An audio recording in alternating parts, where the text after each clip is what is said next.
कैसे न हो मेरी हर बात अधूरी, अभी हूँ आधा दीवाना। 3 दिसंबर वो दिन है जब देवानंद साहब ने दुनिया को अलविदा कहा था। उनकी मृत्यु को कई वर्ष पूर्ण हो गए हैं, लेकिन उनके अभिनय और व्यक्तित्व की चमक आज भी हर सिने प्रेमी के दिल में वैसे ही बरकरार है।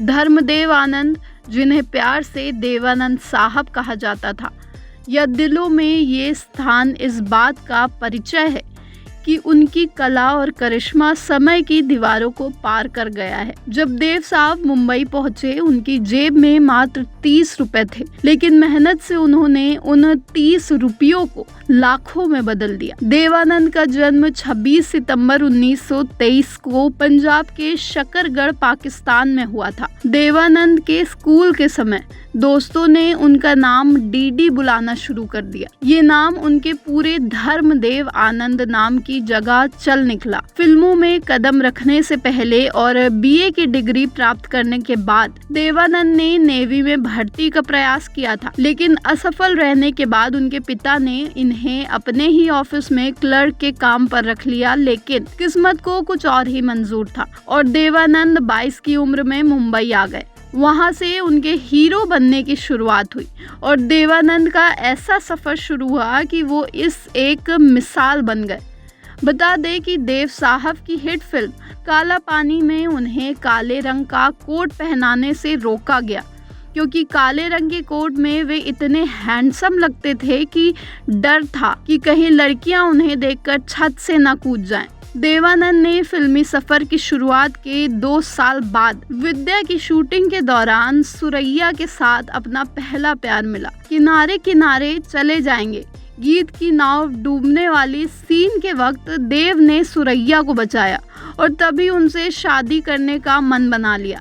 सेट पर उन्होंने उन्हें 3000 रुपए की अंगूठी देकर प्रपोज किया, लेकिन सुरैया की दादी ने संबंध का विरोध किया। इस वजह से दोनों का रास्ता जुदा हो गए। दिलचस्प ये है कि बाद में सुरैया ने स्वयं कुंवारी रहने का फैसला किया और फिर किसी से विवाह नहीं किया। साथ ही देवानंद ने अपनी पहली कार हिलमैन मिंग्स विद्या की कमाई से खरीदी थी। देवानंद की जिंदगी में फिर कल्पना कार्तिक आई तो कहानी एक नए मोड़ पर पहुंच गई। गुरुदत्त की पहली फिल्म बाजी में दोनों की जोड़ी को दर्शकों ने खूब सराहा। इसके बाद वे कई हिट फिल्मों में साथ नजर आए, आंधियां, टैक्सी ड्राइवर, 9-2-11 जैसी। इसी बीच फिल्म टैक्सी ड्राइवर की रिलीज से पहले उनके बीच प्यार पनपा और इसके बाद उन्होंने शादी कर ली, जो फिल्मी दुनिया जैसी ही खूबसूरत और सच्ची थी। देवानंद साहब उस दौर में जब जंगली और तीसरी मंजिल जैसी फिल्मों के लिए पसंदीदा विकल्प थे, लेकिन निर्माताओं के साथ मतभेदों की वजह से उन्होंने दोनों से हाथ पीछे खींच लिया। देवानंद साहब ने इंदिरा गांधी द्वारा आपातकाल घोषित किए जाने के तुरंत बाद इसका दिल खोलकर विरोध किया। वह खुद दिल्ली और मुंबई में व्याप्त उस अत्याचार के खिलाफ सार्वजनिक रूप से आवाज उठाते रहे।